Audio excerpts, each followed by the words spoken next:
Welcome to Time Traveling Team, the podcast where we review every episode of Doctor Who right from the very beginning. I'm Paddy. And I'm Tricia. This week we are continuing our adventures with the 7th Doctor and Mel as they once again attempt to take a vacation, this time in Paradise Towers. As usual, we're discussing the Doctor, companions and villains and give our thoughts on the story as a whole. And as always, we'd love to hear your thoughts on the story. So to join the discussion, you can check us out on our socials at Time Team, that's TIMETEAMP, or you can email us at timetravelingteam@teamproductions.com. So, story 2 of Sylvester's run. And as always, I will lead us off in a rousing rendition of the summary. Thank you. Welcome. Off you go. Part 1. A young girl flees in terror through a series of graffiti-covered alleyways. She takes cover behind a bin and listens as the chants of several children come from nearby. One of the voices said that they have lost their prey and the hunt is called off. The girl starts to relax, but suddenly a shadow falls over her, causing her to scream in terror. Meanwhile, on the TARDIS, Mel is looking at a slideshow on the view screen showing the various facilities of a high-end resort called Paradise Towers. She enthusiastically says she can't wait to partake in the activities, but the Doctor is more interested in discovering its architectural history. The TARDIS lands in the graffiti-covered, vermin-infested corridors, and Mel is disappointed in the run-down nature of the place. She says they should go find another resort spot, but the Doctor says he wants to find out what happened. Mel says that they should meet again at the swimming pool she saw earlier in case they get separated. The Doctor says there's nothing to worry about, but suddenly a crossbow bolt hits the wall near them. They suddenly find themselves surrounded by a gang of red-haired, red-clothed girls all armed with crossbows. They identify themselves as the Red Kangs, the superior of all the Kang groups. They initially assume Mel to be part of the Blue Kangs due to her top, but the Doctor assures her that they are not affiliated with any group. The Red Kangs then introduce themselves individually, and they all have names reminiscent of household objects or building parts, like bin liner and fire escape. The Doctor then goes through a formal greeting with them, and they seem to relax, although they remain slightly hostile to Mel. The Doctor then asks what happened to Paradise Towers, saying that they are simply visitors. Fire Escape says that the visitors are not allowed in Paradise Towers, and that apart from the Kangs, the only people living there are the old ones and the caretakers. She keeps going but stopped by Binliner, and the Doctor asks who are the caretakers. Binliner says they are custodians who clean the corridors and chase the Kangs. The Doctor says that there are no boys in the group, and Fire Escape, confused by this, repeats that only 3 groups live in Paradise Towers. The Doctor continues to ask questions, but subtly indicates to Mel to head back to the TARDIS. However, she is stopped, and Binliner says that she and the Doctor will be taken back to their hideout. A nearby telephone rings, and Fire Escape answers it. She hangs up and says they need to go through the back corridors as the Blue Kangs are out. She also solemnly says that the last of the Yellow Kangs has been killed. Confused, the Doctor says that he thought that they were enemies, but Fire Escape says it is forbidden for Kangs to kill each other. The Doctor asks who did it, but Binliner says they need to leave. Meanwhile, one of the caretakers is doing his rounds when he's attacked from behind by a large motorized cleaning robot. The attack is observed by the chief caretaker in his office, but he seems pleased by it. He then gets a call from another caretaker who tells him about the movements of the Red Kangs. The chief orders all other caretakers to converge on their locations so they can be captured. The Red Kangs flee upon seeing them, and Mel and the Doctor go with them, but he falls in the stairwell and is apprehended by the caretakers, whilst the others run away, unaware of his capture. As they run down the corridors, Mel notices the Doctor is gone and doubles back to look for him. As she heads back down the corridor, she encounters an elderly woman who appears from an apartment, and she invites her to come in and have some refreshments. Mel goes in, and the woman, Tilda, introduces her to her friend Tabby. Mel thanks them for their hospitality and tells them of her encounter with the Kangs. Tabby says that she and Tilda are resis, the people that live in the lower apartments. They begin to offer her food and drink, which Mel gratefully accepts. Mel asks what happened in the towers, and Tabby hazily recalls that most of the men went to a war, but can't recall how long ago it started or what it was about. Mel asks about the swimming pool, remembering her earlier message to the Doctor, but they say they don't remember where it is.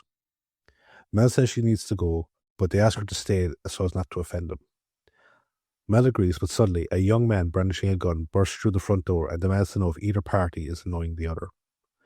Tabby and Tilda angrily tell him to stop bursting in through their door. A confused Mel asks who he is, and he says that he is Pex, saying that he is the guardian of the Paradise Towers. Meanwhile, the caretakers take the Doctor towards the chief caretaker's office. The Doctor notices the graffiti on the wall depicting a Kang being attacked by some sort of robotic claw. The deputy chief caretaker says that the Kangs made up stories, but suddenly a cleaning robot comes round the corner. Impressed by its craftsmanship, the Doctor goes to take a closer look at it, but it attempts to attack him. The doctor tells the panicked caretakers to run, and they all flee down the corridor. They manage to escape from the robot by going into a nearby elevator. Back in the apartment, Mel says that she needs to go, despite her host's pleas to stay, and thanks Tabby and Tilda for their hospitality. Pex follows on after her, saying that he can protect her. She says that she doesn't need him for that, and instead he offers to be her guide, saying that he knows everything about the towers. As they make their way through the corridors, they come across a gang of blue Kangs holding a funeral service for the last of the yellow Kangs. Mel turns to Pex and demands to know what is going on in the towers. Meanwhile, the doctor is taken to the office of the chief caretaker, who greets the doctor as the great architect, the person that built the towers. He says that now the great architect has arrived, all order will be restored to the towers. The caretakers salute the doctor, and the chief then orders them to kill him. Part 2. The doctor quickly tells them that he is not who they think he is and demands to be given a trial. The chief ignores him, but is interrupted by a call telling him of the discovery of the dead caretaker's body. He leaves the deputy in charge whilst he goes to investigate the scene. After he goes, the doctor wonders why the cleaning robots acted aggressively towards the caretakers, saying that he thought that they'd be working together. He also asks why they would want to kill the great architect if he was prophesied to restore the towers to their previous glory. Noticing that none of the caretakers are responding to him and clutching copies of a rulebook, he asks to see it. Consulting the rulebook, the deputy gives it to him as a last request. Leafing through it, the doctor pretends that he has found specific rules pertaining to how he should be guarded. Blindly obeying the instructions to stand up and stay still, the doctor picks their pockets and uses their key cards to escape. Meanwhile, Mel makes her way through the corridors attempting to find the doctor whilst dealing with Pex's braggadocious behaviour. She says that they are wandering around in circles, but Pex claims that he is doing so to confuse anyone that might be following them. Mel then asks why he remained in the towers and was not sent away to fight in the war. Pex says that he was given power so that he could protect the people in the towers and leads her down another corridor. Unbeknownst to them, they are being followed by a group of blue Kangs. Elsewhere, the chief is dressing down his men and telling them not to believe any rumours about the cleaning robots going rogue. He is then interrupted by the deputy, who tells him of the doctor's escape. Back in their apartment, Tabby and Tilda are joined by another Resi, Maddie, who tells them of the recent disappearance. Out in the corridors, the doctor finds himself cornered by a pair of cleaning robots. He backs up against a wall but falls through a waste disposal chute. He lands several floors down in the hideout of the Red Kangs, who come out and greet him. He says he needs to find Mel and prepares to leave, but he is stopped by a fire escape and bin liner. They ask why he is there, and he says he was chased by the cleaners. He notices their fright at the mention of the cleaners and asks what has been going on, highlighting the existence of the Kangs and the over-the-top regulations of the caretakers. He also asks about the repeated graffiti of a mysterious smoke-covered door he kept seeing on the walls. He spots a nearby phone and goes to investigate it, noticing that it also works as a drink dispenser. He takes out a coin that he had earlier found on the floor and goes to use it, but notices the insignia on it, which shows the great architect, Cragnon. He says the name sounds familiar, but he can't quite remember it. He then astounds the Red Kang by taking a drink from the machine and shares it with them, much to their enjoyment. Elsewhere, the chief goes through a restricted section and opens a door to the smoke-filled room. A deep rumbling in voice from inside says that it is hungry. Acting like a scolding parent, the chief asks why the cleaning robots are killing people of their own volition. The voice repeatedly says it is hungry, and the chief asks what is wrong with it. Meanwhile, the Blue Kangs interrogate Mel and ask if she is affiliated with the Red Kangs. They also ask why she is with Pex, calling him a scaredy cat. They reveal that he hid when all the other men were conscripted because he was too afraid to go to war. Pex tries to save face by saying that he has grown braver, but Mel says that he needs to stay behind while she goes on ahead. In his office, the chief orders the deputy to gather all available caretakers to search for the doctor. He also orders that any Kang they encounter be punished. Later, the caretakers search for the doctor and locate the Red Kang base and attempt to break in. Thinking he has betrayed them, the Red Kangs turn on the doctor. He protests his innocence and begs them to help him stop the chief. Meanwhile, Mel makes her way back through the corridors and encounters Tabby and Tilda again. They welcome her inside for a cup of tea. However, when she tries to leave again, they reveal themselves to be cannibals and throw a net over her, causing her to scream. Part 3. Mel begs them to let her go, but they ignore her and begin preparing a meal. Mel suddenly sees a robotic claw appear from the waste disposal chute behind them, but they don't believe her. Tabby goes to take a look, and the claw reappears and pulls her into the chute. A furious Tilda prepares to kill Mel, but Pex breaks in, but watches in fear as Tilda throws a knife at him. She misses and goes to get another one from the kitchen, but is also pulled into the waste disposal unit by the robotic claw. Pex releases Mel and asks if he has actually managed to save someone, and she tiredly says he did. Mel then finds a set of blueprints of the towers and looks to see where the pool is so she can reunite with the Doctor. Pex nervously says that only the dead go there, but she carries on looking at the blueprints, noticing the restricted section at the bottom of the towers. Seeing his nervousness, Mel says that Pex can stay behind, but he says he still wants to protect her. Meanwhile, the cleaning robots bring the bodies of Tabby and Tilda to the secret room for the hungry voice.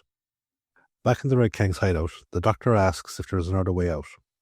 Binliner says there is, but they won't be able to open it before the caretakers break in.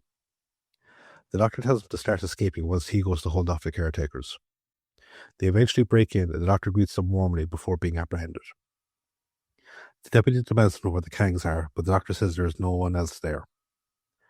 After a brief look around, the deputy orders the Doctor to be taken away. They then head back to the chief's office. The deputy asks about all the disappearances of the other caretakers, but the chief dismisses him so he can talk to the Doctor in private. When they are alone, the chief demands to know who he really is, and if he is actually the great architect. The Doctor asks for more information about him, and the chief says that he was a genius who disappeared after the towers were built. However, the chief angrily says that he doesn't want the great architect to actually return, as he does not want to give up the power that he has. The Doctor says that killing him won't help the chief solve the mystery as to who is controlling the robots. He offers to help, but they are interrupted by the return of the deputy, who comes in to report the disappearance of Tabby and Tilda. The chief says that he will go and investigate and orders the deputy to keep an eye on the Doctor, warning him that a second escape will result in punishment. Meanwhile, Mel and Pex are chased by the cleaning robot and escape into a lift. However, the lift starts to go down, and Pex explains that the Kangs routinely tamper with the lifts to make them go to random floors. They eventually end up in the restricted basement area. Mel tries to send the elevator back up, but discovers the controls are stuck. Peck then gives the control panel a kick, which frees up the buttons and allows Mel to send the lift back up. Elsewhere, the chief is filling out an incident report for Maddie. He asks her to keep quiet about Tabby and Tilda's disappearance.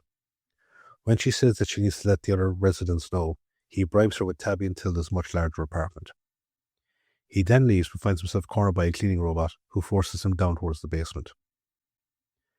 Back at the chief's office, the Doctor is watching a video detailing the history of Paradise Towers when Binliner and Firescape suddenly appear. They tie up the deputy and the other caretakers and flee with the Doctor back to their hideout.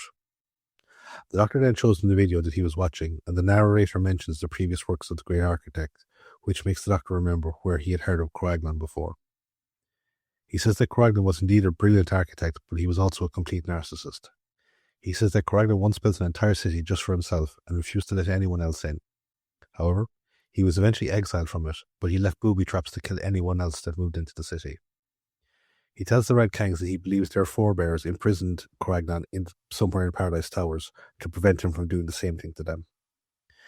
He asks where the door with the smoke in it is, and Binliner tells him of a secret elevator that the cleaning robots use to go to the basement. He says he needs to go down there, and Binliner and Firescape go with him. However, before they leave, the Blue Kangs enter and say that they have won the game. A shouting match between the two factions erupts, and the Doctor tells them to be quiet, saying that all their lives are in danger. He asks to be allowed to leave to find the basement, and the leader of the Blue Kangs says that she will go with them. Back in the elevator, Mel and Pex finally reach the top and exit to find the pool. Mel is impressed by the opulence, but Pex says he is nervous, telling her that they shouldn't be there. Mel says that the warnings about the pool must be a trick by the caretakers to keep the Kangs from vandalizing it. She says that they will take a break before going for a swim. Unbeknownst to them, they are being watched by a large crab-like robot in the pool.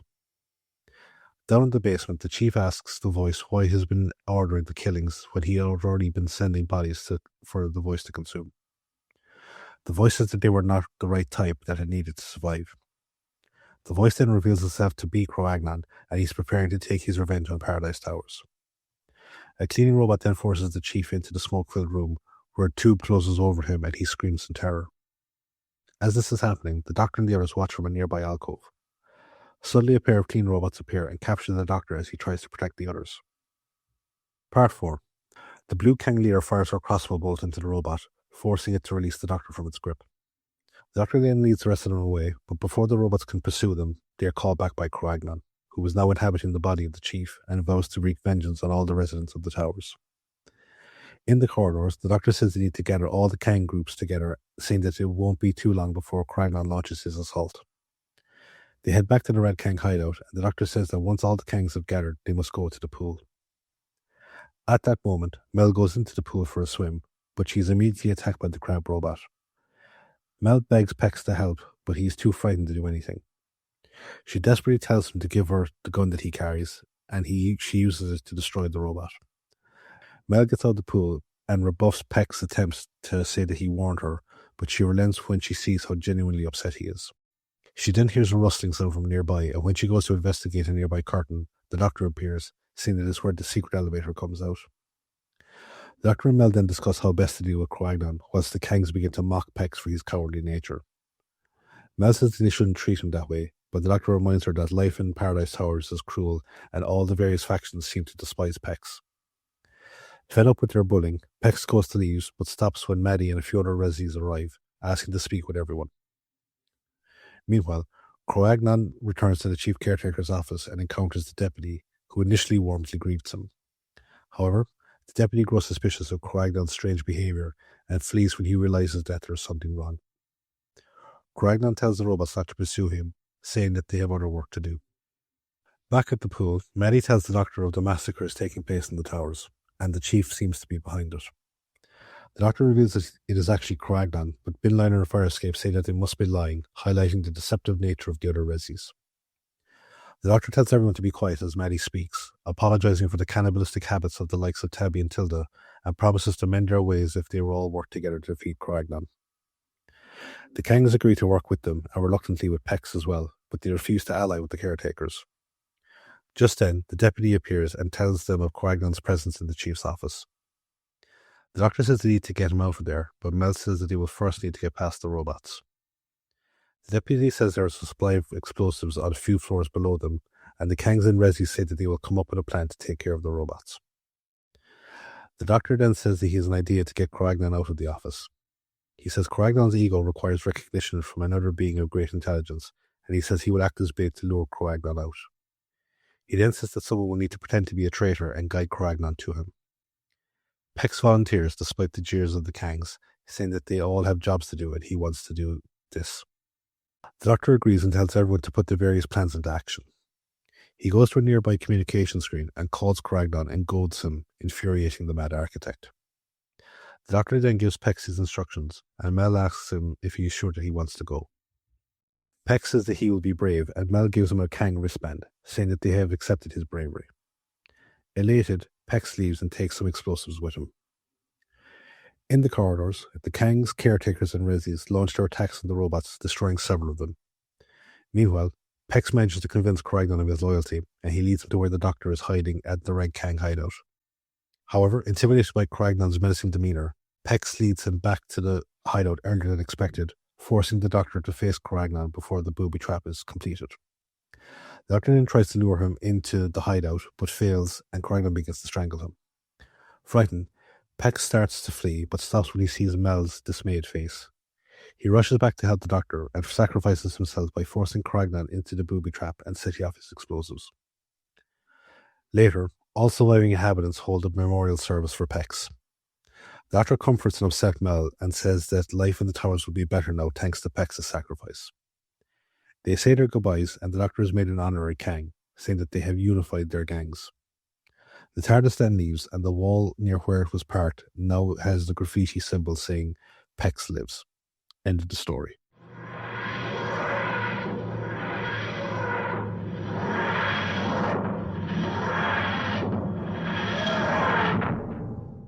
So, summary done and dusted. Part 2, Trivia Spot. What do you got for us? Okay, so the air date for Paradise Towers was the 5th to 26th of October 1987. For the writer of the story, we have Stephen Wyatt. This is the first of 2 writing credits for Stephen. We will see his work again in The Greatest Show in the Galaxy. The director is Nicholas Mallet. This is the second of 3 directing credits for Nicholas. We previously saw his work in The Mysterious Planet, and we'll see it one last time in The Curse of Fenric. So this script was written before Sylvester was cast. Stephen was given Sylvester's audition tape as a guide of what his Doctor was going to be like. He'd seen Sylvester on stage, and he kind of agreed with John Nathan Turner that he should try and maybe echo Patrick Troughton a bit in the writing to sort of match up with what Sylvester was bringing to the table, which I think kind of makes sense.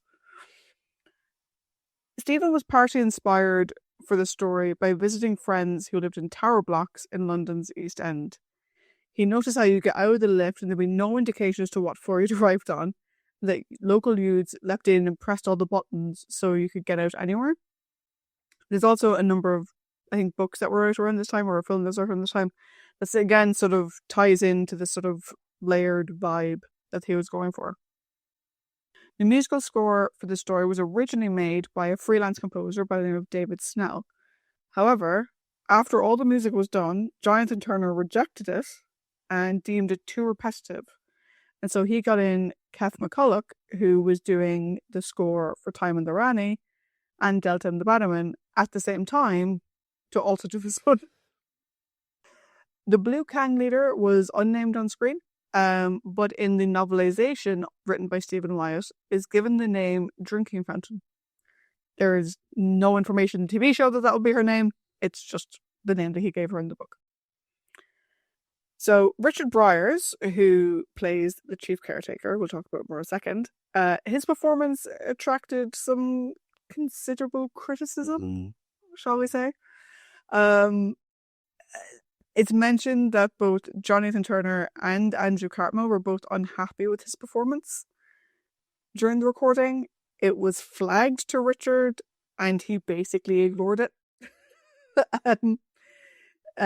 He said, and so did Clive Morrison, who plays the deputy, said that like he sort of started off with it and then Clive just sort of went with it, and so the two of them sort of fed off each other. But Richard's response was like, "I'm playing Hitler. You expect me to be serious? What are you talking about?" Which I thought was interesting. Pex was meant to be this huge muscle-bound man, which didn't quite pan out that way. No. I don't know if Paddy's description really made it clear, but he's about the same height as Mel. And Mel's already quite he's tall. like the skinny version of Kyle Reese from Terminator. Yes, actually. Apparently the whole gag, which Andrew Cartmel supported, was that this guy was meant to be total muscle man who fucks everything up because he's incredibly stupid. And he ends up being a victim, essentially. But when they cast it, they got Howard Cook. And the director didn't have the same vision for Pex, and he just wanted to get a good actor. So that's what it went that way. And interesting thing that I didn't notice on my first go through of this, but I'm going to have to go back and check it again, is apparently on some of the barrels that were used as set dressing in the Kang's lair, you can see the faded, painted over remains of the Weyland-Yutani logo. Because they're ones from Aliens, apparently. So I make a Michael Bean reference, and then there's a Michael Bean adjacent trivia thing. All right, fair enough. Yeah. Okay, let's go into talking about our cast. So the caretaker / physical embodiment of Craiglan is played, as I said, by Richard Briers. This is the first of 2 on-screen Whoniverse appearances for Richard. We'll see him again in the Torchwood story, A Day in the Death. He's best known, though, I think, for playing Tom Good in the BBC television series The Good Life. And he's also the narrator of the children's television series Rhubarb. His other credits, though, include some favourites of mine. So he played Leonato in Much Ado About Nothing, which I love. It's one of my favourite Shakespeare adaptations. And he played Smee in Peter Pan, which is a version of Peter Pan that I also love. Which Peter Pan? The 2004? The one with Jason Isaacs as Hook, is it? Oh. Yes. He was just Smee. He was also in Bob the Builder and Monarch of the Glen. Richard passed away back in 2013. The deputy chief caretaker, as I mentioned, is played by Clive Morrison. This is the second and final on-screen Who credit for Clive. We previously saw him all the way back in The Tomb of the Cybermen. He's also done some Doctor Who audio stories. Outside of Who, his credits include The History Boys, Firefox, Heavenly Creatures, Midsummer Murders, and The Bill. On to our Resis, we have Tabby, played by Elizabeth Spriggs. This is her only Doctor Who acting credit. Her non-Who credits include Sense and Sensibility, Playing the Field, Swiss Tony, Shine on Harvey Moon, and Harry Potter and the Philosopher's Stone, where she played the original Fat Lady portrait before she was replaced. I see it. I see it now. Also, Elizabeth passed away in 2008. Also, I haven't heard Swiss Tony in a long time. I need to watch Swiss Tony today.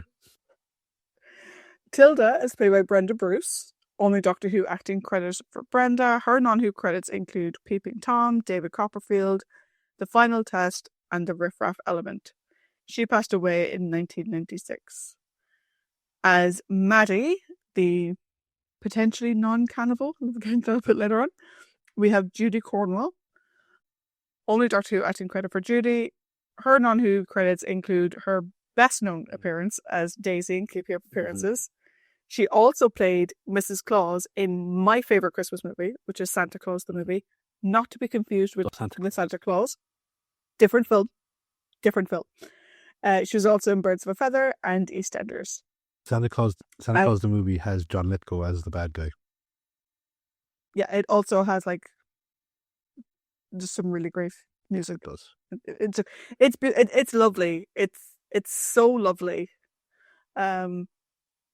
Up there with my favourite Christmases and one of my favourite Santas. Although I will say that it's very jarring because I watched that after, I didn't see that movie until I was 11, at which point I had been watching Blazing Saddles for at least 5 years. So hearing the stuff that he had said in Blazing Saddles and then him being Santa, kind of jarring. On to our younger inhabitants, we have Pex, played by Howard Cook. As I mentioned, this is the only Doctor Who acting credit for Howard. His non-Who credits are, and these are the only non-Who credits that he has, Summer Season, Dempsey and Makepeace, and The Face of Trespass. As Fire Escape, we have Julie Brennan. At the time of filming, Julie was actually married to Turlough actor Mark Strickson. This is the only Doctor Who acting credit for Julie. Her non-Who credits include Emmerdale Farm, Jury, Angels, and The Frontline. And lastly, as Binliner, we have Annabelle Urusha. Could go Urusha. This is her only Doctor Who acting credit, and her only other acting credit is in Unmasked. Thus endeth the trivia. Yo.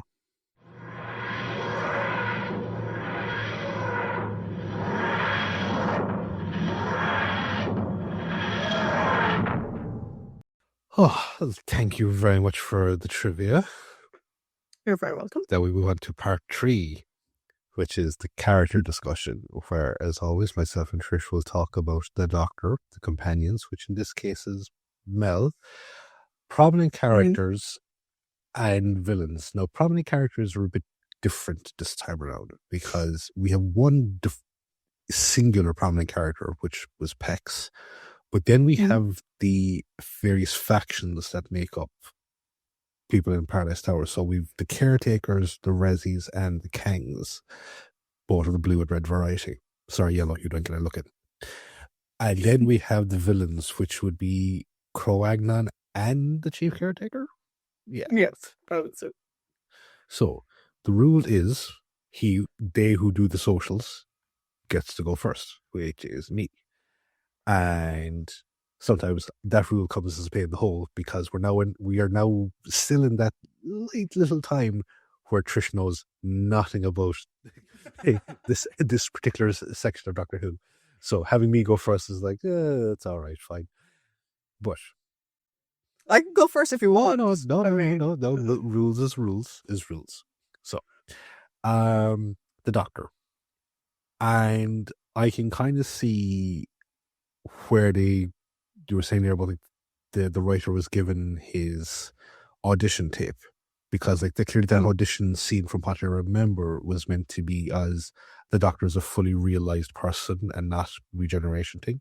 And that's what we see here, is that we see him fully formed post regeneration. We don't have him still having his little character quirks, is still trying to get to know him. We now know who this doctor is, or do we? But I think it's a strong performance from Sylvester because we get to see a lot of the facets that people always say, like, oh, like the doctor is like, he's the cosmic hobo, he's the cosmic clown.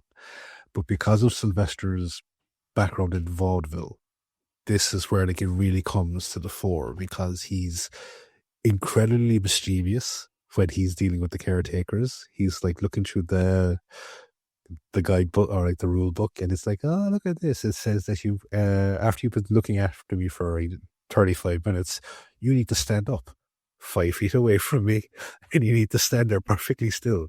And then just casually checking the pockets, like, so. I love that,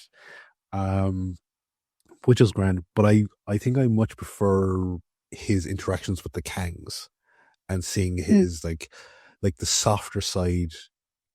And it's like he's not patronizing to them because he knows the life that they lead, but he still has that sort of like uncle type figure to them, and you can see that the Kangs really warm to him, and because he as I said, he just knows they're still kids. Despite the fact they're played like by like mid-20s people, but like they're meant to be like kids in this really horrible environment. I also like how he didn't treat Pex the way that everyone else did, but at the same time, like he said that he's at the bottom end of the fucking totem pole because of the stuff that he's done. I'm not going to crap on him any more than he's been crapped on already by people. And you can kind of see that as well. Like it's like when like at the end, like Pex loses his nerve and like kind of springs things a bit too early. Like the doctor doesn't lambast him. It's more like kind of Pex type thing, as opposed to you fucking idiot. And I think there's one thing that we only got a slight taste of, and is like we didn't get to see like a full strength of his like anti-villain monologue, because like we see a small bit of it there where he goads Crichton, and again, I'm not trying to jump my head into the future as to, like, I know what his anti-villain mode is like, but it's nice to see like there's at least a solid foundation here, and it feels natural, it feels authentic, Again, it's really kind of say like, oh yeah, like I am watching the Doctor now in his element. So I think second story in, and it's a good performance. I'd agree. I think from a performance point of view, I think Sylvester's kind of finding his stride. I don't think he's quite there yet, but that's largely just from listening to behind the scenes of him saying he wasn't quite there yet. I think the interesting thing about the Doctor in this one is that he comes across more as a sort of moral observer and a mediator than someone driving the plot. Yeah. He gets captured very early on. He escapes, he gets recaptured, and so on and so forth. He's not exactly driving the investigation. No. He is trying to analyze information as it's presented to him, but he's not doing deep dives into more things. He doesn't really question everyone all that much. Like, he sort of has clued into some things that, like, particularly with the Kangs and stuff, he sort of cottons on pretty quick to, okay, something happened when they were little, to make them be the way they are.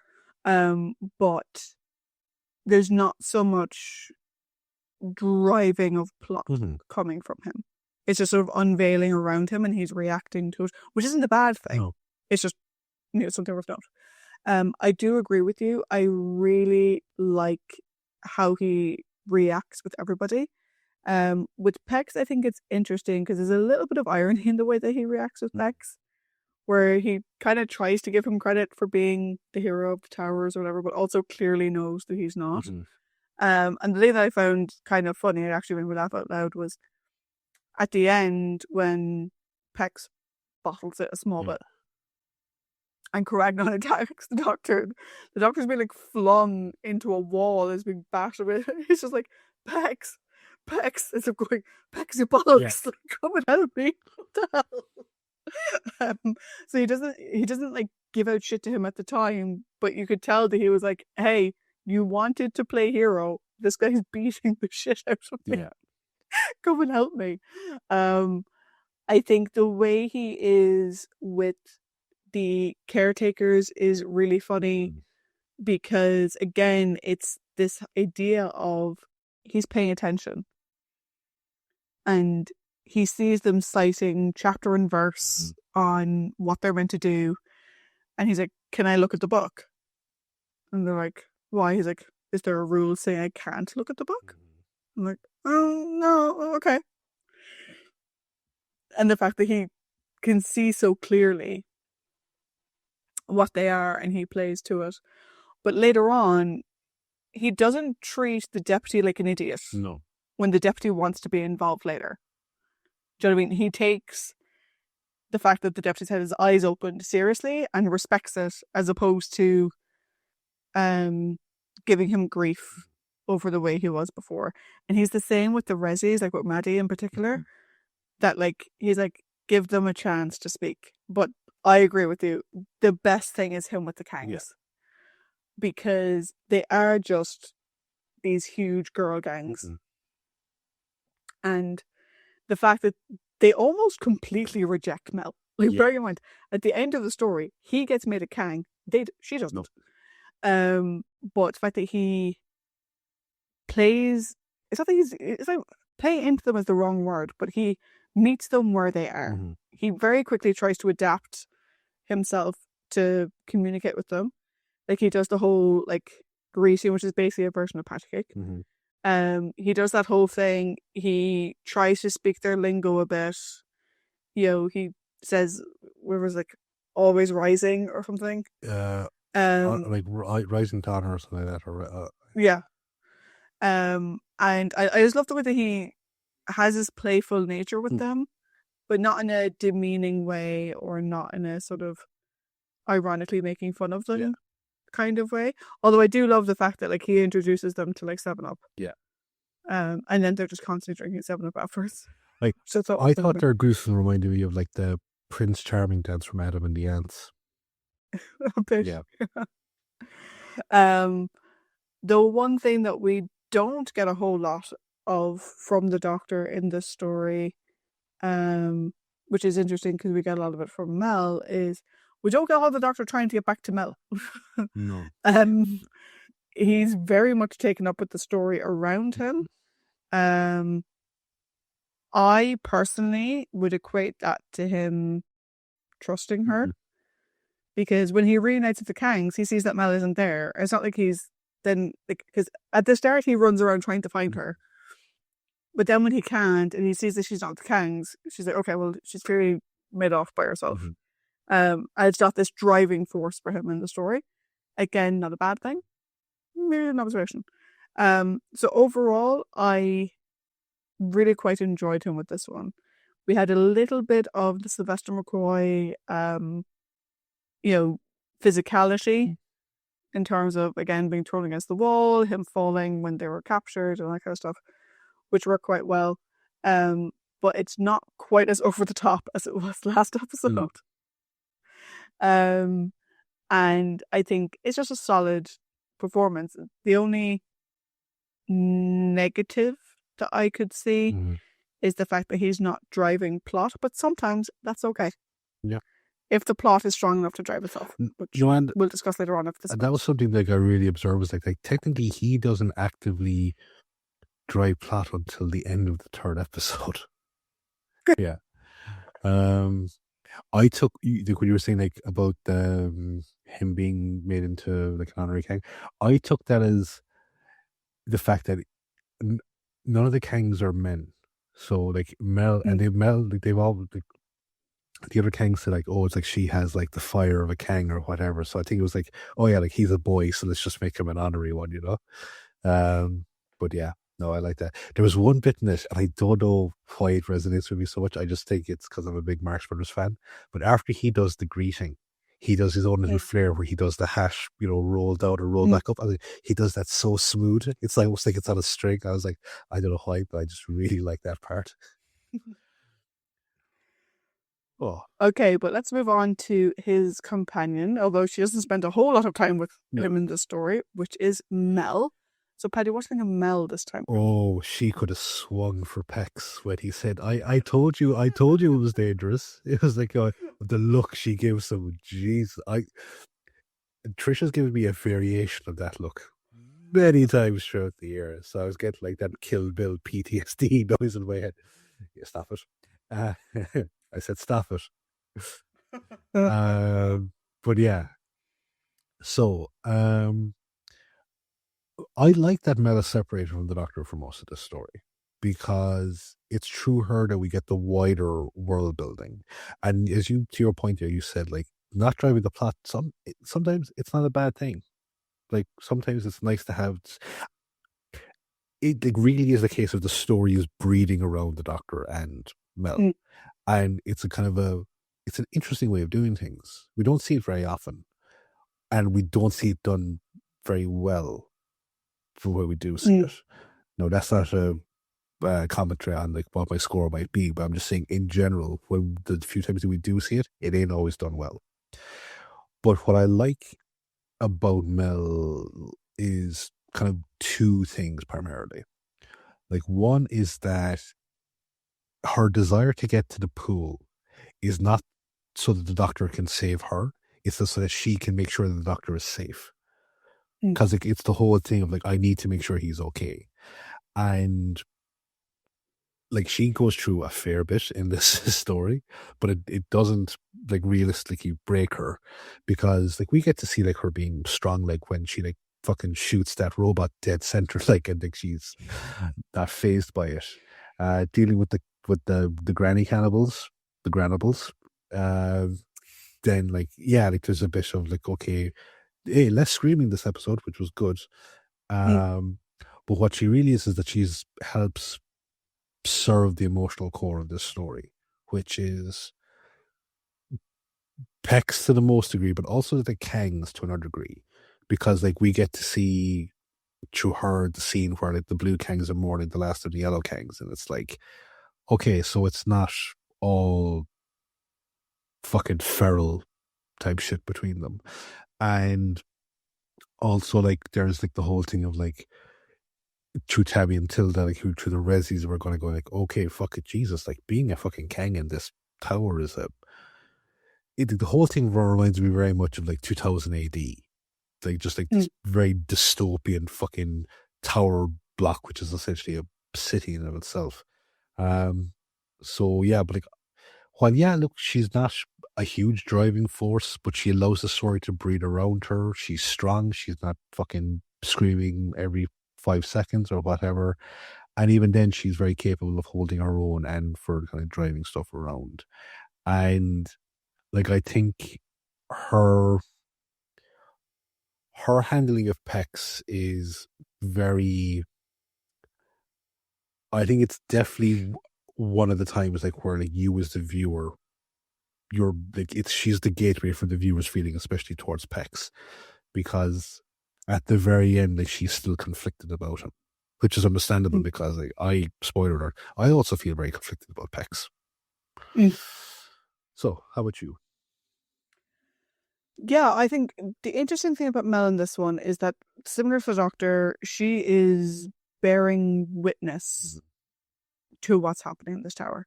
And I think there are times when that can be badly done. I don't think it was badly done here. No. I think this story allows us to see Mel as the stronger personality in a duo, which is her and Pax. And like I think she sort of gives this comparison where the Kangs aren't that much younger than her. No. And so, and neither is Pex. They're all of a similar age. And so, through Mel's reaction to them, we sort of get the sort of like, okay, this is really weird. This whole situation is really strange. But again, she doesn't treat the Kangs as these violent criminals or anything. She bears witness, and she treats their games as the learned behavior they inherently are, rather than, oh my god, these are like savage, crazy women or whatever. I would have wished, only because this comes back to back with Time and the Rani. In Time and the Rani, the first episode and a half, or whatever, is her trying to get back to the Doctor. This story's her trying to get back to the Doctor. I kind of wish that repetition had been given a bit more breathing room. Maybe do something else in this one. But I love the fact that, like, it's not even that she wants to see that he's okay, which she does, but it's the fact that she's like, we said we'd meet on the roof. We've been separated. He has no idea what's happened to me. I have to get to the pool because that's where we said we'd meet. Her interactions with Tabby and Tilda are very, very funny because it, like, on the one hand, you're sat there going, Mel, like, open your eyes, woman. But at the same time, the situation is so bonkers. Why would it occur to her that their conversations are like, oh, we need to fatten you up or whatever? Why would she think that's anything other than two old biddies just trying to be nice? Yeah. Do you know what I mean? It's such a bonkers situation. Whereas if she had reacted to that and been suspicious, it actually would have felt really weird for her to be suspicious of it. But I think I agree with you. Her main scope of influence is really in her dynamic with Pex. And I was convinced at one point she was going to punch this man in the face. Because, you know, I think people can assume, because Mel screams a lot, and I agree she doesn't in the story quite as much, because Mel screams a lot, I think a lot of fans who haven't watched her stories quite in the same way you and I have would assume that she's just a damsel in distress and that's all she does. And so when you see her getting increasingly fucking frustrated with Pex, it sort of showcases, no, Mel is very brave. She's capable of handling herself. She's capable of going about things by herself. She, she's caring and, she tries to be sweet, but she's also not going to take anyone's fucking shit. If you compare her to someone like, I don't know, Victoria from way back when, while Victoria had her strengths, I don't think she would have fared the same as Mel in this story. No, I was thinking of Victoria there, and I was going, Victoria would have drowned in that pool. Yeah, but she would have become so reliant on Pex, whereas Mel's just like, fine, you can come, like, whatever. You're a guide, you can act as a guide, brilliant. And then after a while, she's like, oh, he's no fucking clue what he's doing. She's like, fine, come with me, whatever. Ultimately, I think they could have given her more to do. Because while I don't mind her not driving plot, I think she did have a couple of lulls that went on a bit longer than I would have liked. Like herself and Pex going downstairs when she wants to go to the pool. Oh, fuck off. Like, whatever. But she serves as the human consciousness. Or the human conscience in the narrative. And sometimes that's enough. Particularly in a story like this one. But speaking of the other people that they interact with, we have the prominent characters. So would you like to do Mr. Pex first and then the groups? Or the groups first and then Pex? We'll do Pex first. Okay. And by the end of the story, all I could think of was that scene from the end of Hot Fuzz, which is like, they go, pack it in, you silly bastard. And that's what it was here, because it was like the incredibly frustrating thing about Pex's character is that character type, which is like usually like the braggart, which is like, I'm the man, and like secretly I'm a coward. And it's like, in those types of story arcs, the person gets called out for their cowardly behavior and they have a moment of reckoning. And it's like, I'm going to do better, whatever the case is.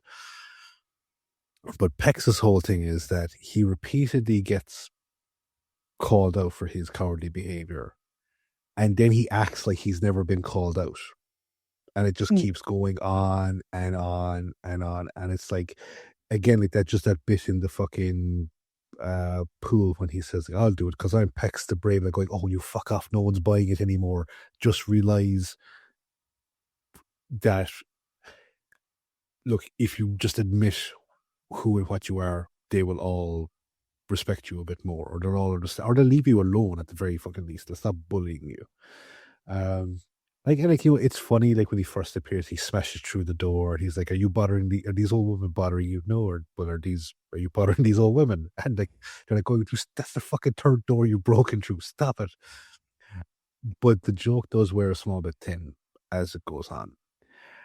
And like, they give a nice moment where like Mel gives him like the Kang wristband and there's a nice look where Bin Liner and Fire Escape kind of share, go, yeah, give him credit, he's going to do that type thing.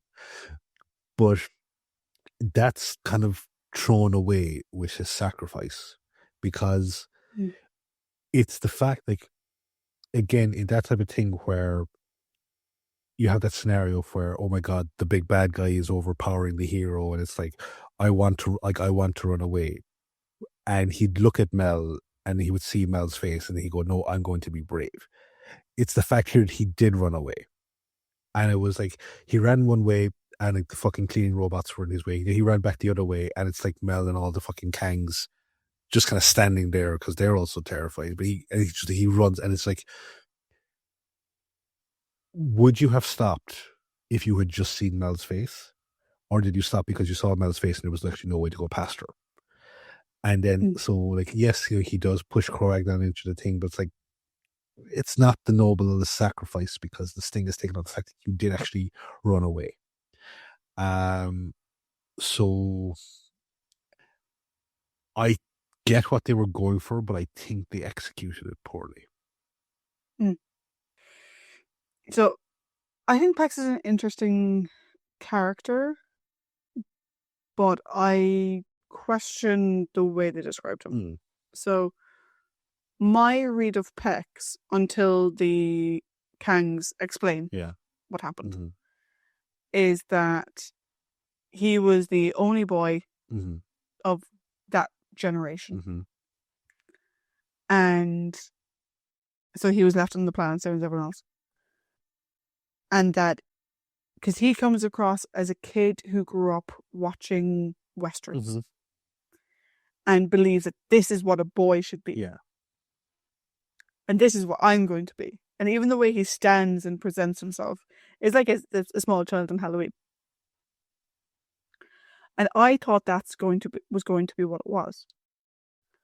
But the way they say it is that when all the rest of the people went to war, he stowed away so he didn't have to go. Which implies he was a lot older than the Kangs would have been. Because bear in mind, the Kangs have so devolved speech in a way, whereas he doesn't. And so I kind of was a bit disappointed that it was him trying to prove he was brave because he ran away from the war, as opposed to him being a small child who only had movies to show him what being a man was. Yeah. You know, he saw the caretakers who, you know, were uniform and you're a bit, you know, hoo-ha, a small bit. And he saw films and he was like, well, I can be that. I can be like Robin Hood, or I can be like, you know, the cowboy in the white hat. You know what I mean? That I can be that. I totally agree with you though. It got really old really fast. Yeah.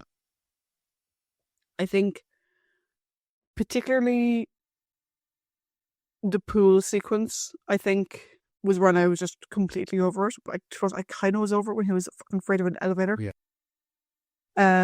Because the Kangs always press all the random buttons and I never know where I'm going to end up. I'm like, it's an elevator, dude. It's an elevator. Like, what's fuck? But definitely at the pool where he's given the chance to prove himself by saving Mel, and he doesn't. She has to save herself. Great for Mel, Mm-hmm. bad for Pax. And when it comes to his end, I agree with you. It doesn't really stick the landing for me. And initially, I thought it was fake. Yeah. In the sense that we have him saying to Craignon, "Oh, we'd better hurry." I thought that was him acting. Mm-hmm.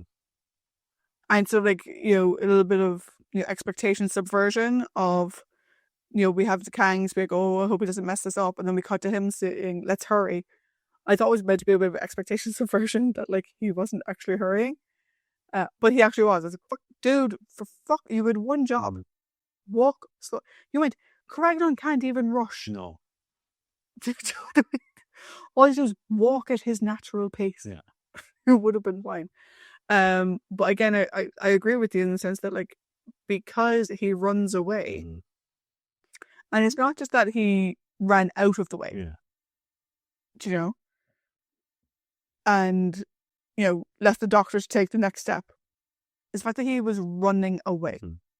The doctor was screaming for help, got flung to the other side of the hallway, and he was running away. Not that he ran down the corridor with Craignon and then let the doctor take over and he went to stand with the Kangs until it was needed. He was legit running away. Mm.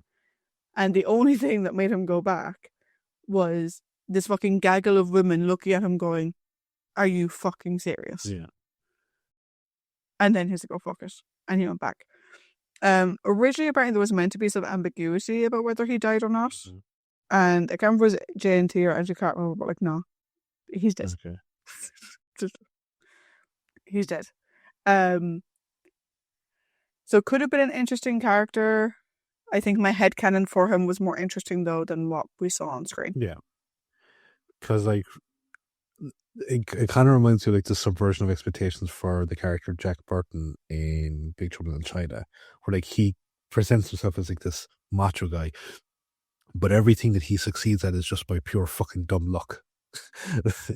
But there was one other bit in this that was kind of funny, which was like he was trying to show off to Mel. He goes, "Mel, look what I can do!" And he rips a light fixture off the wall and he kind of bends it, and he's like, "Isn't that cool?" And she goes, "It'd be much more impressive if you could fucking bend it back and push it up there because we needed that to see."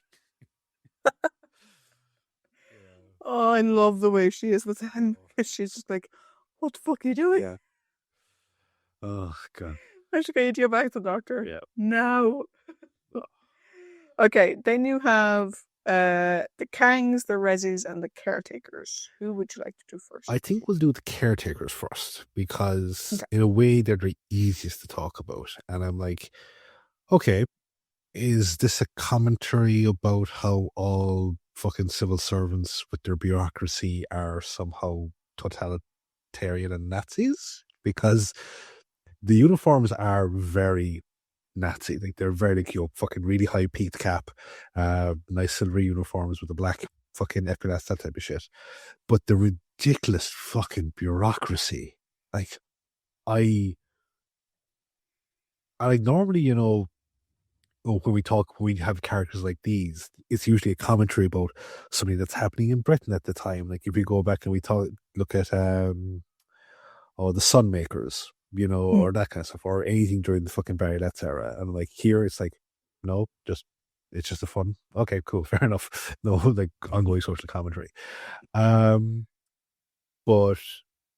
they're just kind of weird, and like they're more comic relief than they are anything. But what really annoys me is what could have been done to expand some of the other characters, particularly the chief caretaker. What could have been done to expand that story with the screen time they could have saved on like the stupid, "Oh, this is caretaker 4/72B subsections, whatever." And it's like in the first episode, there's at least 3 minutes of footage there, which is just your man doing his rounds in the hallway, and each time he calls through, he has to say what his full title is, where he is, and it's like, okay, I get that this is the guy's title, if you want to do like the multiple takes of him going through the corridors and building suspense, that's fine. But you don't need to fucking kill the suspense with this very over the top stupid dialogue. And especially like with what we got at the end in terms of like Croagnon and also to an extent with the chief caretaker, it's like it's such a fucking waste. It really, really is. And it's cool, like, you know, that the deputy caretaker kind of comes good at the end. He's like, but is it more sort of like, oh, my boss is fucking psychotic, please help me get rid of him, versus like, oh, actually, wait, no, this is wrong type thing, you know? But again, they're not fleshed out. Yeah.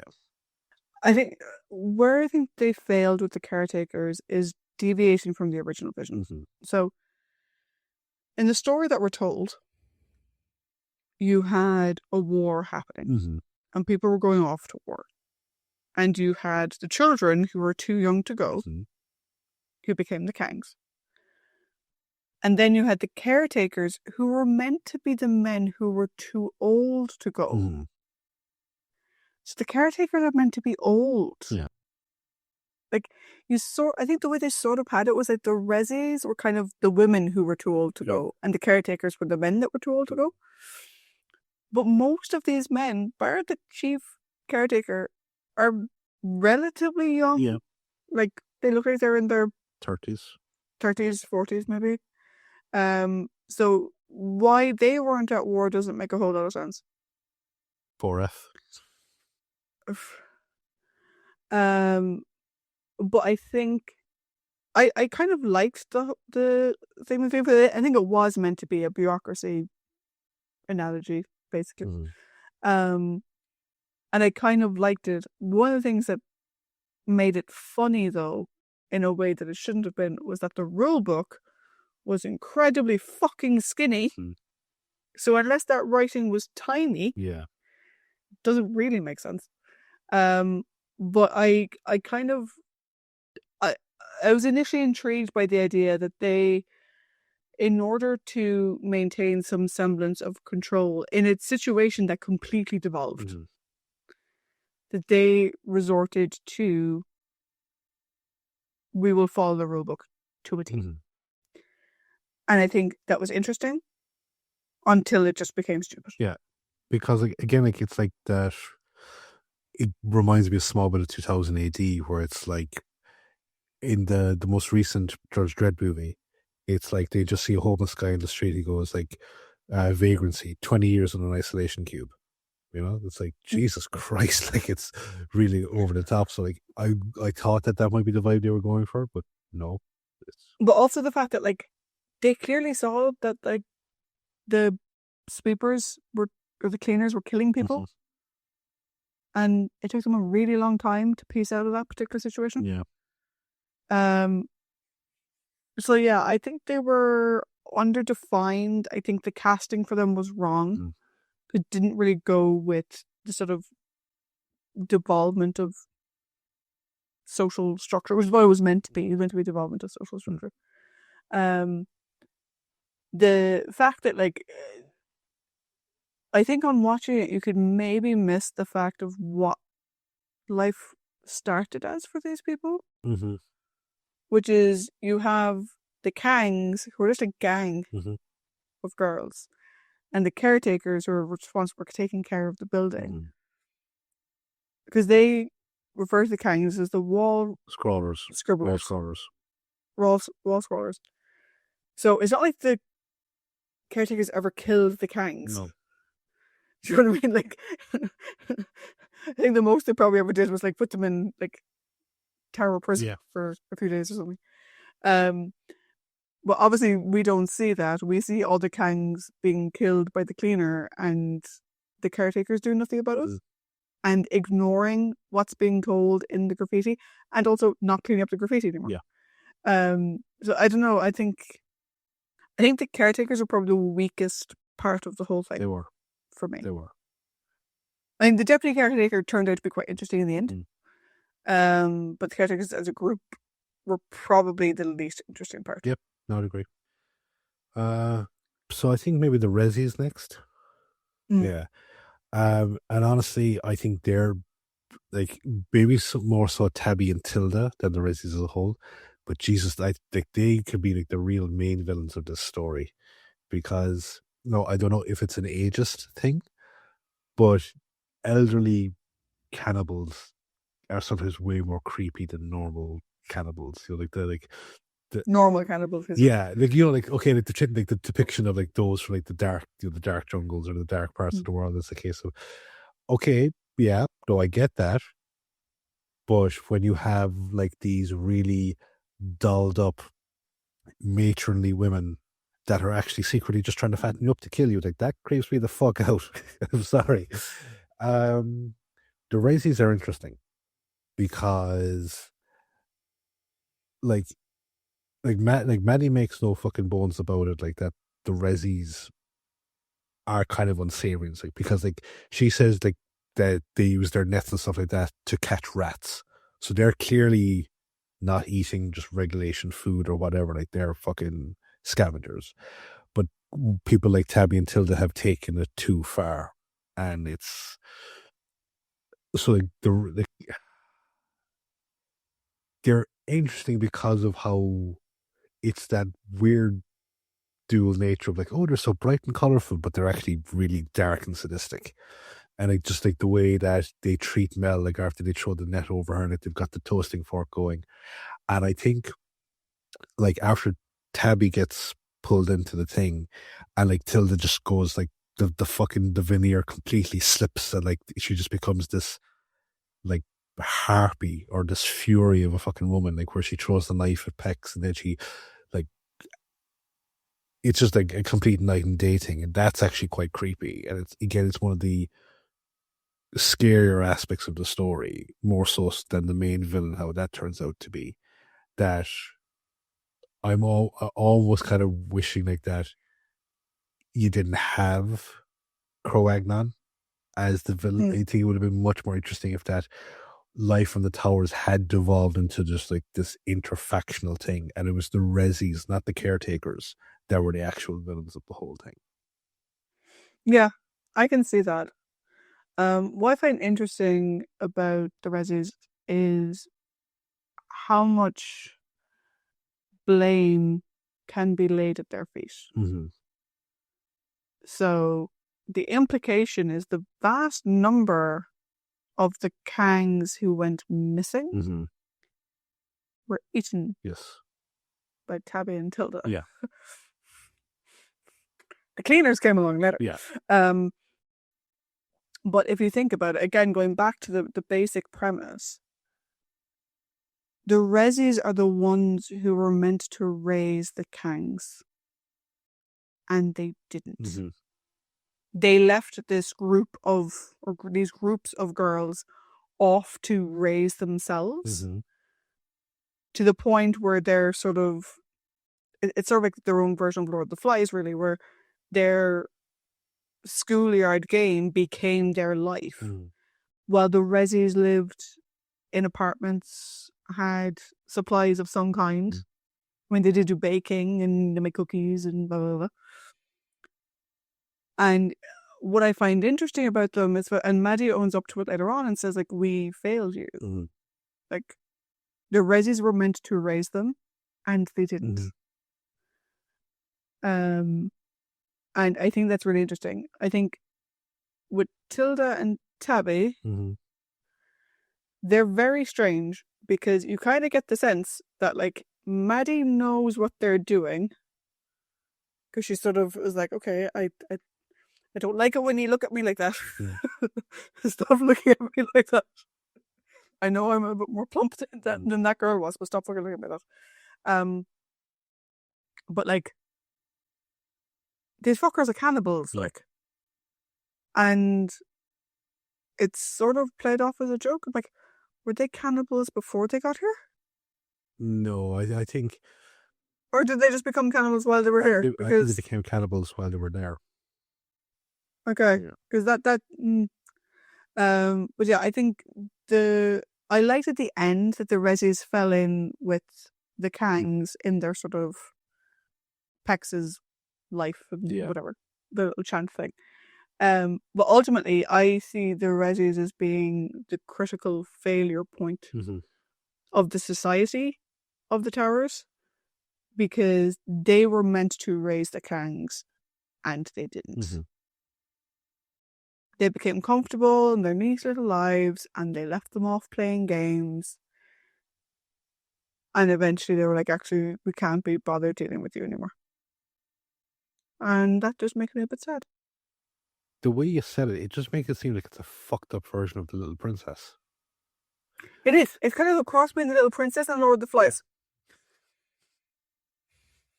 And again, it just shows the fact that we share the same brain, because when we go on to talk about the Kangs, my first note is it's a non-lethal version of Lord of the Flies. Yeah, they were very much going for the female version. Yes. Of Lord of the Flies. If you a group of girls abandoned, they would just develop into gangs, and it would just be this. Basically. Actually, there's a new version of Lord of the Flies coming out soon now, so I might watch that as well. That fucking thing haunts me. I haven't read the book yet, but like I've seen 2 versions of the movie, and Jesus. But any other thoughts about the resis? No, other than mad. Tabby and Tilda, though, again, I think another fucking evidence of John Turner's predilection for panto, because they're very ugly stepsisterish. Yes. But the Kangs themselves, I think the Kangs are probably one of the most interesting parts of this story, because, as I say, it is like a non-lethal version of Lord of the Flies, because they have their rules, which is like going, no, the Kangs do, like, there are no wipeouts in the Kang warfare, like, and there's like, we Kangs don't make Kangs unalive. It's almost like, you know, like ape must not kill ape type thing. But like, and even like when the blue Kangs like entered the base, it's like, oh my god, there's gonna be a fucking throwdown. It's a case of nah, we win. We got in here. You didn't sneak. You didn't have any lookouts, so we win. And then it just turns into like this kind of sort of no, not fair, no backsies type shit. Like the Doctor then just going, could you please just stop? It is, as I said, you talked about like the setting of the resis failing the Kangs, and absolutely it is, because they not only have to face like being hunted down by, it's like, okay, they can either be arrested by the caretakers, they can be fucking unaware, like if they come across the wrong resi, they could be fucking killed and eaten, or if they come across the cleaning robots, like they're just going to be fucking murdered, you know. And they're still playing their games while living this life on the run. And it's the fact that they're so young and they have their own ornate funeral services. Like the bit with the Yellow Kang funeral, I like Mel is like going to Peck's like, what the fuck is going on here? And again, it's very sad. But I like the way that they're not just a bunch of mean girls, because like they take the Red Kangs take the Doctor in, like, you know, they're like, you know, he's one of us, and they like, you know, you're ice hot Doctor, and we love your, like, you know, your fashion style and all this type of stuff, and like they like learning from him, because I think one, he's a man but he's not a caretaker, and he's old but he's not a resi, you know, and it's like, oh, this is kind of nice, this is cool, we want to learn more, it's almost kind of like Wendy and the Lost Boys type vibe to it. And I like the Blue Kang leader. Thought she was pretty cool. Yep. And then now they all come together, and they're now like they're over the Red Blue Kangs. But like, a part of me did kind of, you know, when it did that fade out to the, you know, Peck's live things, all I could think of was the end of Battle for the Planet of the Apes, where it's like, you know, like the single tear rolling down the statue's cheek. I'm like going, oh no, they're going to devolve again. But like, I thought, like, some people would say, let's say it's over the top. I actually thought all the Kangs were done really, really well. I thought they were played really well. I liked them. I was really engaged with them. They weren't annoying. And again, with the part where, like, when Mel gives the band to Pex and you have Bin Liner and Fire Escape, kind of give that little subtle nod. It's like going, okay, they aren't just mean girls, or they aren't just like fucking feral child savages. It's like, you do want the Doctor to succeed so that they can go back to having a normal life. Yeah. I think the Kangs are probably my favorite part of this story, because they're such an interesting exploration, and I think what Stephen and Andrew Cartman were trying to do with this story, because apparently there wasn't a whole lot of rewrites in this. They workshopped the story, and it pretty much is what it is. But when interested with Kangs, again, if you go back to the idea of they were left there when everyone else went off to war. And it sort of reminded me of our friend Vicky. When we were younger, her mum used to tell us to go out and play with the buses. Mm-hmm. It was just her way of saying, get the fuck out of the house and go out and play in the street and do whatever, and don't come back till later. Just go out and play with the buses. And again, I sort of get the feeling that these kids were repeatedly told to get out of the way, go out and play, and they developed their own little gang game, which is, elaborate versions of kick the can and runaway knock and all that kind of stuff. And in a sort of Lord of the Flies type way, that just became their life. Mm-hmm. The fact that they can't speak properly means that this is all they've ever known. So it makes me kind of sad to say that you hope they'll go back to having normal life. I don't think they ever did. This is their life. And what's sad is that they never had an adult or a group of adults who gave a fiddler's damn about them. Mm-hmm. You have Tabby and Tilda eventually devolve into eating them. They clearly don't trust the caretakers to go and tell them. Mm-hmm. You have the cleaners taking them away. They won't go tell the resis that they're afraid of the cleaners. They won't, but they also won't band together because that's not how the game works. Yeah. And everything is the game. Like, it starts off with the yellow Kang being chased and everyone screaming that she's a cowardly cutlet, which also, their thing is cowardly cutlet. Yeah. C-U-T-L-E-T. And all I could hear was cowardly. Yep. Oh, you punt with a C. Oh, you the word we're not, word we don't say. The one word we don't say. That's all I could hear the whole time, and I was like, "Holy shit!" You're a cowardly punt. But the whole point is, they were just playing chasing. Yeah. They were just playing bulldog or whatever slightly more aggressive version of tag that you have in your culture. That's all they were doing. And eventually they ran away and said, like, "Aha, she's on her own." But when they find out that she's gone, they're like, "Shit!" Like, yeah, we didn't want that. That's not the way it's meant to be. And so I feel really sorry for them. Mm-hmm. They are a little bit mean girly in the way they treat Pex, but I think that's 100% justified. Yeah. They know he's full of bullshit, like 100%. And their mistrust of the resis is also completely understandable. So I think they're probably the most interesting bit, and I do love the way they are with the Doctor, because it's the first grown-up who's ever tried to teach them anything and who's listened to them. And that's the thing. I find it so interesting. I think it was episode 2 or start of episode 3, where he's trying to get them to explain their graffiti. Yeah. And they just won't tell him. And like, he's trying so hard. I think they do realize that he actually wants to listen to us. He actually wants to understand. Their vernacular is funny.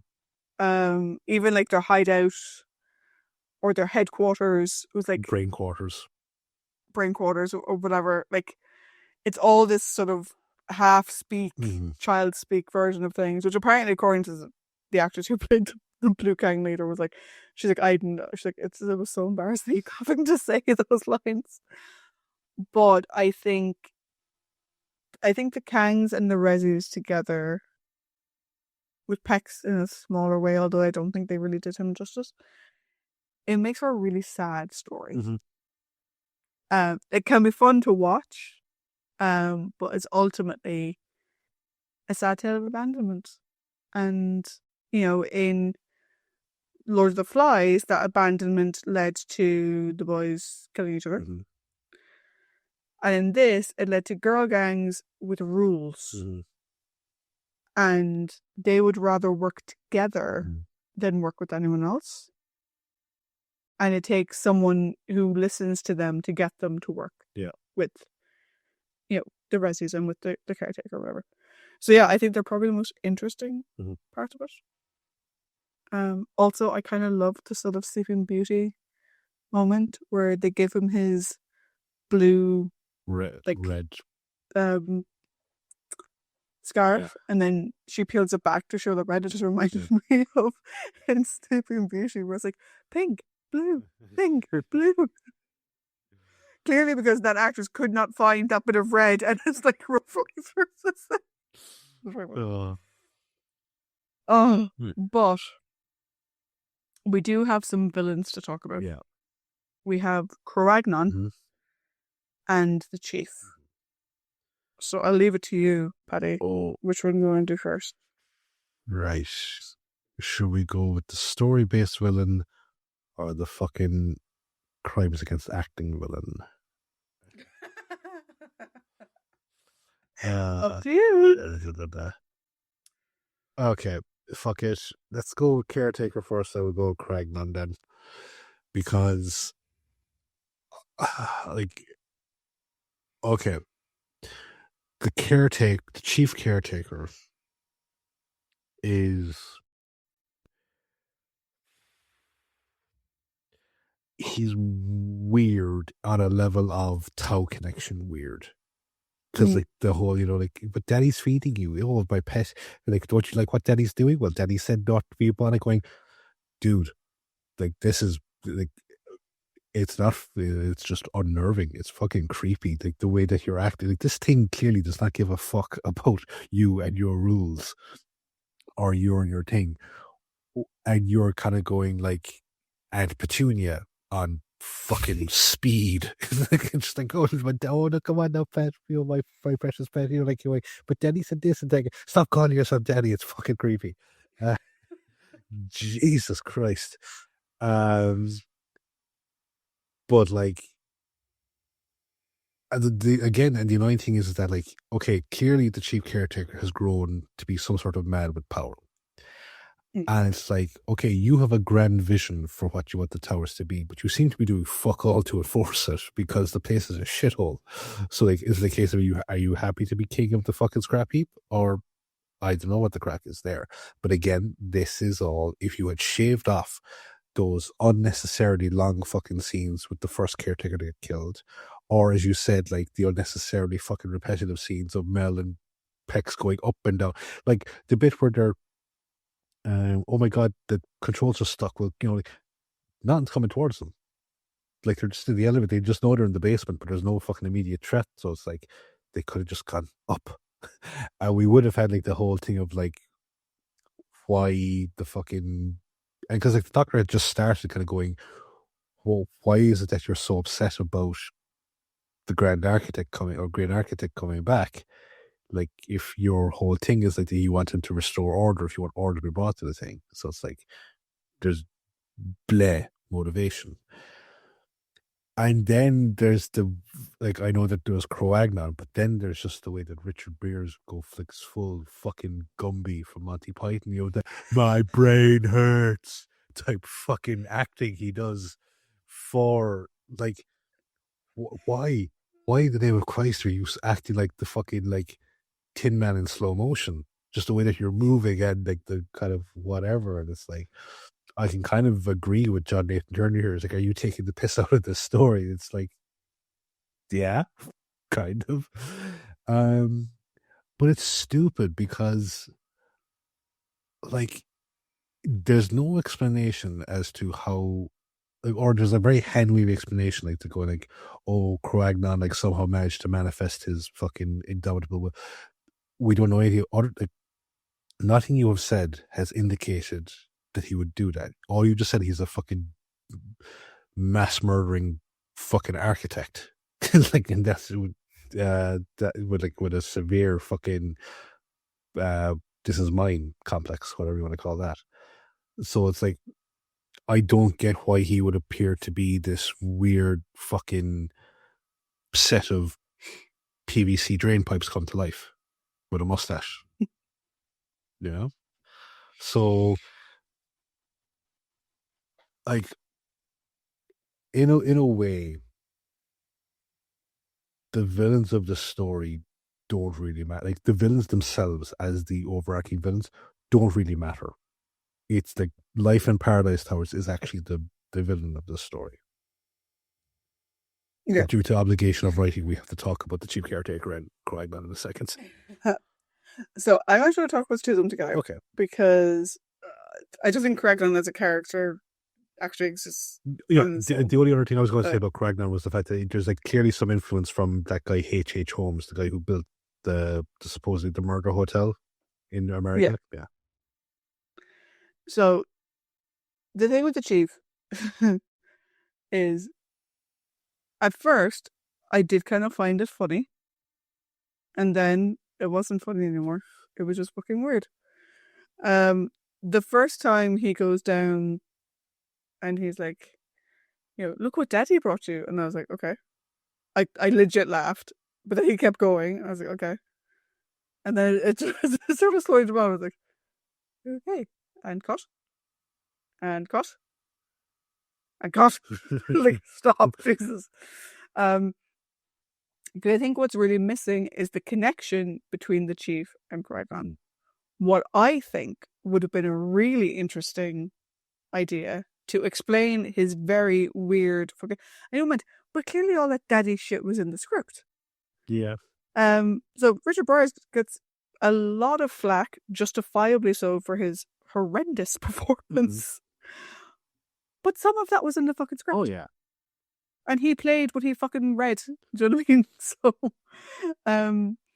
but what I thought would have been an interesting twist is Qui-Gon is this great architect. The original thing behind the caretakers is that they were men that were too old to go to war. It would have been interesting if the chief was actually Qui-Gon's dad, who was put in as chief caretaker because he's Qui-Gon's dad. And then, it sort of developed once he realized that his son was so trapped in the basement. It became this sort of weird fucking thing. Because otherwise, why the fuck is he calling himself daddy? Like, what is that? Don't know. Also, like, Qui-Gon can only say hungry or only says hungry until he can suddenly have full-blown conversations and go, this is fucking taking too long. And I completely agree that once we get Chief Qui-Gon, who the fuck is he talking to? Because he's going level by level through the towers. And he's chatting away to himself. Yeah. And I'm like, who the fuck are you talking to? Well, I'm going to assume that he was somehow like kind of half machine at some point, because like why else would the fucking chief architect come out silver after being imbued with his presence? It's not explained well, and other than having something for everyone to team up against at the end, it was unnecessary. And you could have had it just been the chief caretaker. The chief caretaker this whole time was using the cleaners to get rid of the Kangs, and everyone had to team up, and that was it. Do you know something?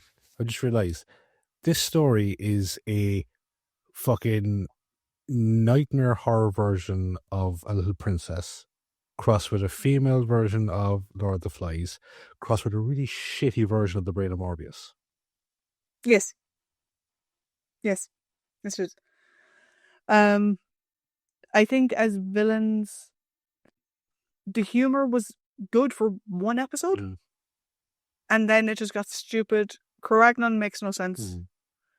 Qui-Gon's just general vibe makes no sense. Qui-Gon could have been interesting in the sense of like this, again, like leading into that H.H. Holmes thing where it's like going, I built this thing for me, I built it was perfectly, but oh no, if you want to get into it, well then you must pay the ultimate price. And it's like having that sort of maniacal genius could have played off really well if when he had come out, I think a lot of the damage would have been alleviated if he just spoke normally. What also I think would have been interesting, and also a lot of this alleviated if Richard Byers had actually given a shit about what he was doing. Because I don't think he had any respect for Doctor Who at all. I think he saw this as a sort of pantomime Hitler, and he just decided to play that way. Is if Caragnon was a robot, a robot architect who builds these amazing things, and then people move into them and they turn them to shit. And that's why he turns evil. But I don't think Caragnon is a robot. That was never made clear fucking to me. Fuck's sake. Planning department, Skynet.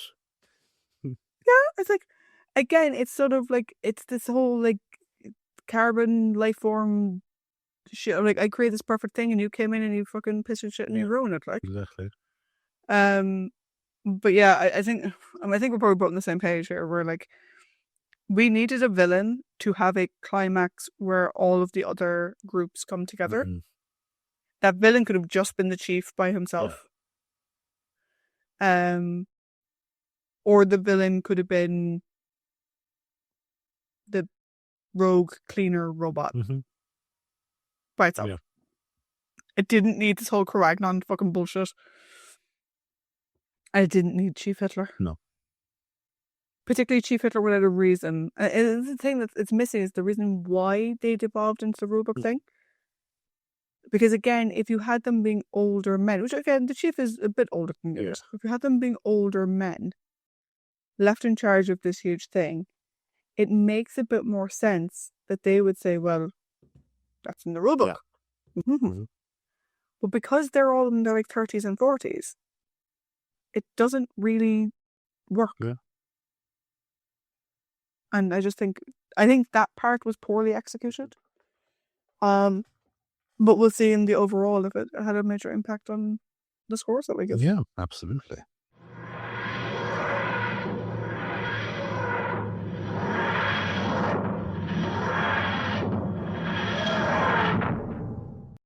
Okay, so we have done our summary. Thank you. We have done trivia. Thank me. As we just discussed in the break, our story summary and trivia are significantly shorter this time because we didn't ramble as much.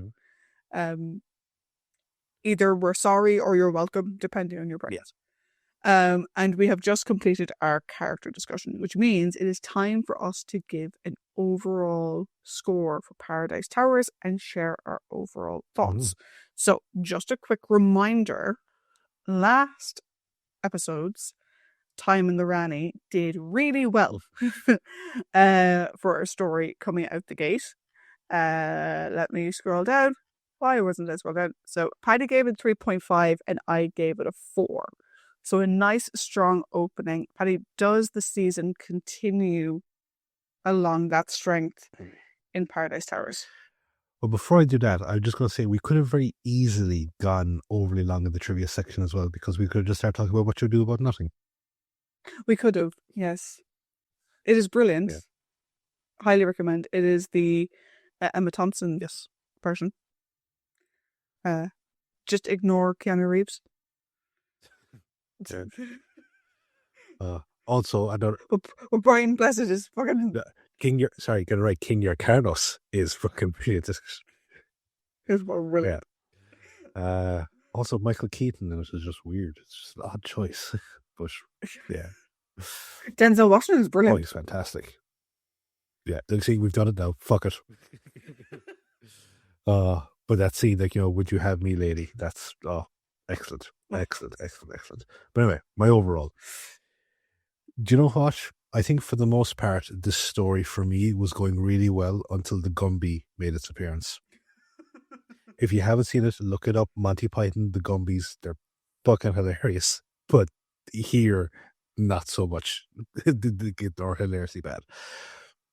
So, as I said in our character discussion, I think the real villain of the story is just life in Paradise Towers. I think that would have been a much better story in of itself. So it's got really good foundations for a story. Much like Paradise Towers itself, I'm pretty sure it has good foundations. But anyway, the best things in it, again, are the Doctor, Mel, and the Kangs. Well, the Rezzies too. I think the Rezzies kind of bring up the rear, definitely. But like Sylvester is great here, just because, as you said, he's that like observer as this fucking maelstrom is going on around him. And then Mel, because she's out there and seeing what the effects of it are actually like on a floor to floor between the various different factions. It's actually kind of a really nice thing because like he's almost like in the eye of the storm and she's in the storm as it's going around. So that's great. And like again, as we kind of like the Kangs, the existence of the Kangs and the Kangs themselves are really, really well done. And I know, like as you said, that the actress would be going like, we don't know what the fuck we were saying, we were doing whatever. And I think it would be very easy to hand wave away this particular story because it's like there's a lot of cheese in it. There's some really over the top shit there. As I think a lot of it doesn't really lend itself well to like, you know, like, oh, this is the hype I did Doctor Who. But I think the bits with the Rezzies, everything to do with the Kangs, the Doctor and Mel, I like watching it. And it's a nice simple watch. Like thankfully it doesn't, even though there's a lot of like unnecessary dead scenes, it doesn't drag. It doesn't, like, it actually goes at a fairly good pace, which I'm fucking delightful for. Because like again, like we've seen stories which again, like nothing really happens in it, but fuck it drags. So but like again, the negatives here are which is like just it's like just a repetition of the same jokes over and over again. Like with Pex, it's like, okay, you get caught out. Just accept the fact that you got caught out. Stop pretending that you were never caught out. And also again, like don't try and say like that his sacrifice was noble when it really wasn't. And then with fucking Richard Briers and kind of going, look, I get that you thought the material was beneath you, and I also get that the script for some parts of it wasn't really that great, but I really wish that you would listen to the fucking director and really toned it down when you were playing Cragnon, because then it just kind of I did like when I was watching, kind of going, for fuck's sake. I actually just kind of said it like that. It's not as strong for me as Time in the Rally, but it's far from being a bad, terrible story. So I've given it a 2.75 because I would easily go back and I rewatch like the Doctor's bit with the Kangs, or Mel and the Rezzies, and even like bits of like towards the end of it. Like I definitely avoid most of the chief caretaker stuff and parts of the Peck stuff as well that really annoyed me. But I think there's a lot here that I would, if it was on, I wouldn't turn it off. Cool. So I think there was a great story here. It just had some very weird additions to it. I think the Kragon chief dynamic was too underdeveloped to be believable. And like, were we meant to feel bad for the chief? I never really knew. I don't think so. Like, were we meant to feel bad that he got taken over? No, I didn't see it anyway. I think what I personally loved was the development of the Kangs as their own subculture. And like I said, the fact that the blame for a lot of what happens here goes back on the Rezzies, I think that's really interesting. I find the caretakers interesting, but I kind of wish they'd gone with the original vision of them being older men, because it would have made more sense.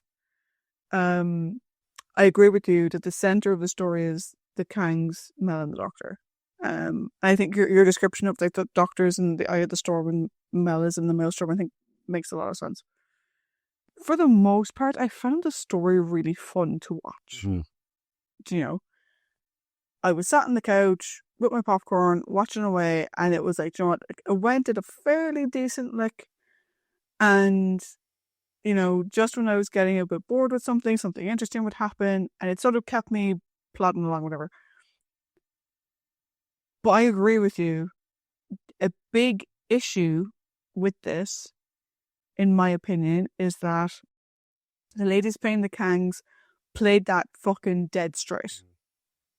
They played it straight. They didn't, there was no hamming it up or anything else.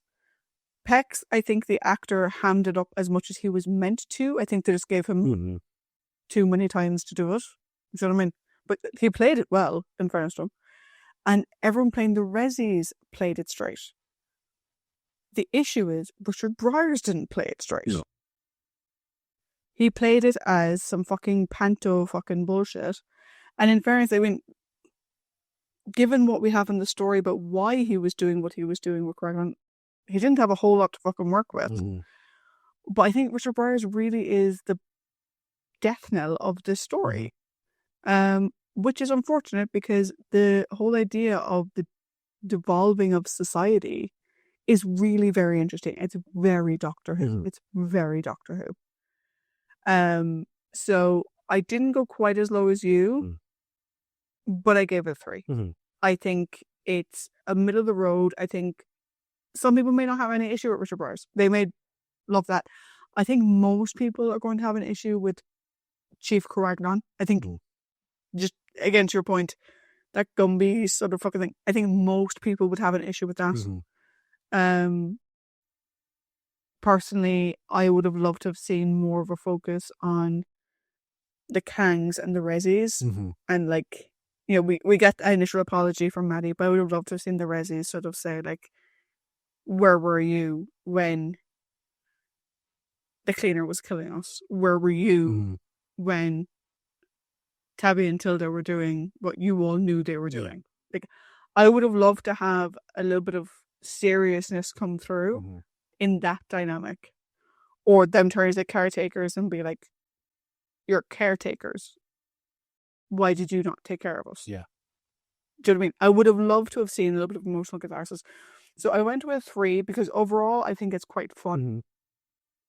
I think it's a good sort of sit down, enjoy it, whatever. But there's a couple of big misses that could have been quite easily fixed in the script.